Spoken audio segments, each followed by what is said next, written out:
Thank you so much. I am so honored and really touched to be here to share this message today. So I'm going to talk about masculinity and manhood today and what I think can be a massive cultural shift across the globe. I'm going to start with a quote about manhood. So the old ideal of manhood has grown obsolete, and the new is still invisible to us, and we're groping after it in the darkness. And if you were to walk through an airport or anywhere where you could get a magazine today, you might see the covers of the most recent GQ or Harper's magazines. And they're talking about this crisis of masculinity and the new masculinity, quote unquote. You might think that this quote was ripped from these headlines, but you'd be wrong. The quote was written or spoken in 1831 by philosopher Thomas Carlyle. This crisis of masculinity we're in, this confusion about men, is an old problem, and it runs very deep. It goes back centuries. So while this isn't a brand new problem, we do know that today it's been supercharged. The Me Too movement and the geopolitical culture, what we've been learning about the last couple of days and talking about, has shown a lot of light on a hell of a lot of darkness. And this has become a true, real conflict. With this awareness and this grown opportunity and more of this light, we now have an opportunity for some real change. I think some of the things that need to change fast and powerfully are some of the following statistics. I have a hard time reading all of these. The first one, right now in the United Kingdom, the leading cause of death for men under the age of 45 is them taking their own lives. That is how more men are dying right now by their own hands. Even worse, globally, 96% of suicides are at the hands of men as well. Murder is a guy thing. In the US right now, 1 out of 3 women are the recipient of contact sexual violence in their life at some time, and 1 out of 5 are raped. These are all very personal to me, but the last one hits very deep.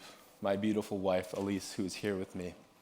When she was 21, she was drugged and gang raped by a group of young men. And like many women, she didn't know what to do or where to go. And she held this to herself for 7 years until she was 28. A couple years later, we met, we fell in love. We had this beautiful courtship in New York City. But the first time that we became physical and intimate with each other, something happened. What I thought happened at the time was just an awkward makeout. But what was happening for her was a full-blown panic attack of terror that I had triggered. Had we not stayed together, this could have been recorded as another Me Too moment of a man doing a bad thing. I had no idea. But we stayed together, and we held hands through it, and we've held hands through a marriage where that trauma has influenced much of our intimacy together. But we've made it through, and we've worked it out.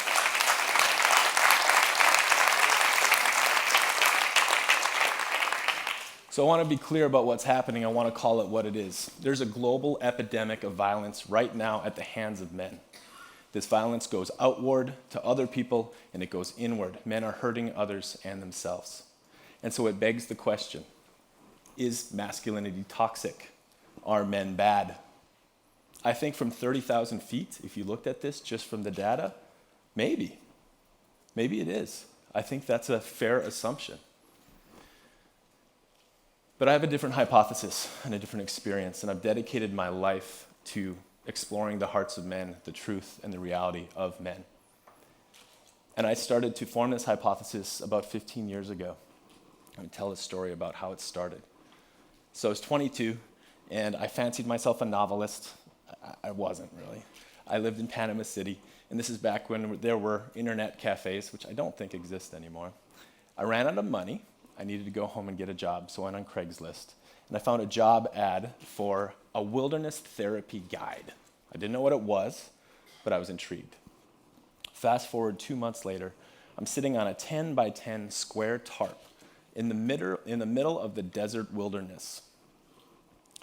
No roads for hundreds of miles, literally. On this tarp with me is a 17-year-old young man who, in this moment, is attempting to take his own life. And he's promising that he's going to do so whenever he has the opportunity. We have to take his shoes. We have to take away anything that's sharp enough that he could hurt himself with. We have to take anything that's strong enough that he could hang himself with. And we can't leave this tarp. This is the safety protocol for suicide. I sit there with him for 5 days straight. We don't move. He opens his heart to me and shares everything. I learned every single thing about this young man. And I went through every emotion to the most intense level that I could ever picture. Rage, curiosity, sadness, despair, everything. It was my first master class of being with men through the depth of their deepest pain. We worked through it. We did leave that tarp and he's okay, thank God. But I was hooked, and I spent the next several years working with hundreds and hundreds of young men, sleeping on the ground under the stars and spending 24 hours a day with these boys. And they were the bullies of our society, the perpetrators, the addicts, the ones who were hurting other people. I learned so much. They were my teachers. And there was one main lesson that shone through, and it has only been strengthened since I learned it. And there's a phrase I think we all really need to take to heart, and I encourage you to really take this seriously, and that is, hurt people hurt people. These boys were good. They had good hearts, they had good intentions. They did not want to hurt anyone, but they had trauma, they had been hurt, they were suffering, their families were rough a lot of the times. They didn't have the resources to deal with the pain of life and what life gave them, so it was just spilling out on everyone else. That hypothesis has now become my life's mission, to share this truth about where this hurt and pain comes from. And I spent the rest of my 20s and my early 30s doing my own work. I had a lot of work to do myself, healing. I found therapists. I found my first men's group. I did everything that I could to become whole and healthy, and I had a large gap to cover. And then, I had a career in there that kind of veered course for a little bit, but I knew this mission had to come out in a big way. I had a big vision to share this with the world. And 3 years ago, I just want to share how scared I was to do this. I was scared to be a man, to step up in front of people and say, hey, men have emotions too. Men also need stuff to be healthy. I was scared, and I got a big kick in the pants from God. 3.5 years ago, my first son was born, Duke. We have 2 boys, go figure. And when he was born, this is a metaphor, but he had a note tacked to his back, and it was an envelope from God, and it said, here's your job description as a dad. Not only do you have to play catch and put food on the table and be nice, but you also have to bring this message and make the world as safe and healthy for him as you can, and make him as safe and healthy for the rest of the world. So I took that on fully. I left my career. And myself and a ragtag group of true heroes, I feel, men who really cared, my co-founders at Evryman, started this company which has been the inception point for a real wildfire of a grassroots movement that men are becoming more emotionally healthy in the United States and around the globe. Today, thousands of men have gone through our retreats and our trainings. We've had hundreds of thousands of people listen to our podcasts. And what I'm most excited about is we have peer-led, self-supported men's groups springing up around the globe where men are getting together to practice this emotional health. Just in the last 2 weeks, we've had close to 100 new groups start, and they are all over the place. We have our first chapters in the UK, in Russia, in South Africa, in Hong Kong, Mexico, Australia. I'm very proud as I share this. And what we do in these groups, is we have isolated 2 very specific pain points. All of this pain, all of this stress, everything, we have isolated 2 things that we know we can manage and we can work with and we can help. The first is emotional repression. Men have been conditioned for centuries to not feel and to press down and repress everything that they feel. And we know now from a million different avenues, from studies, from neuropsychology, everything, how toxic and bad this is. This doesn't work. It is unhealthy to repress our emotions. The second is social isolation. Men do not have the level and the amount of deep human connection that they need to be healthy. Just like food, water, exercise, mental health, emotional connection, friendship, this is just as crucial. And so our process is shatteringly simple. We slow down together. We get in touch with what we feel. We literally train to be more in touch with our emotions.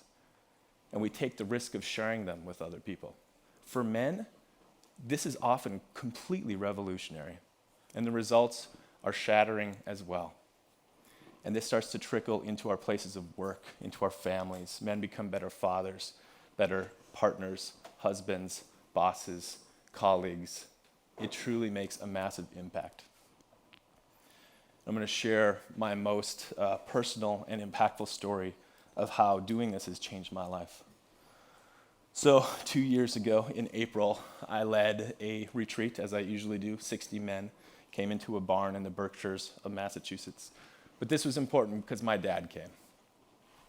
And my dad and I have always loved each other, and he's always supported me. But I also hated him. And that's a strong word, but it was true at many times. The way he spoke to my mom when I was young, the way that I blamed him for not being there, the way I needed him to, for me and my brother. I lived for 36 years with this simmering anger inside of me, and when we were together, the hair on the back of my neck would stand up, and I would just be tense and uncomfortable and angry. But he came to a retreat. We had the opportunity to be completely vulnerable with one another. And so the second day, my co-leaders took the reins, and they had my dad and I come stand eye to eye in the center of a circle of 60 men. And in that moment, what I thought would come out would be rage. I thought I would want to show him how much he hurt me. I would want to blame him. The opposite happened. All I felt was how much I loved him, and how much he loved me, and how much was standing in between us from us being able to actually love each other. And I learned in that weekend that he had been suicidal the majority of my life. What I thought was just an asshole was someone who wanted to kill himself. That moment changed our relationship, and it changed our family. And in that moment, metaphorically, my father and I stood shoulder to shoulder, and we turned around and we looked at the past. We looked at our family history, and we said, it's done, it's over, it stops now. Behind us, my two boys sit, living, loving, laughing, with our hearts intact. And that's what I want to offer the world. That opportunity, it stops now. We take this problem and we cut it off at the source, and we help men become healthy. We have 3 commitments that we have for raising our sons that I want to offer because I think they apply to everyone. The first is that my sons will be honored for who they are. Their truth will be seen and recognized and honored, and we will not let societal roles step in and push them around in their identity. They get to be them. The second part, they will have access to all of their emotions and all of the tools needed to be psychologically and emotionally healthy. And the third, we will prioritize social connection and loving community always. They do not need to be alone. They do not need to feel like this is on them only. The world is burning. It's what we've been talking about. Men are frozen. And we have the tools. We have everything we need to unfreeze them and bring men and women and everyone back together in care and love and connection with each other. There's a couple things we can do. One is we fight the stigma and we go right through it. We need representatives of men from all walks of life, all lifestyles, all places to step up and say, I have emotions and I need each other and we're human too. One of the reasons that I feel like I'm here today is that I can resonate with classically tough guys. My favorite pastime is climbing up a mountain, killing an elk, butchering it and eating it. But then I like to come home and I like to kiss my wife and snuggle my boys. and be very deeply connected. But we need to show that men are human too. Emotions are not a feminine or masculine thing, they're human.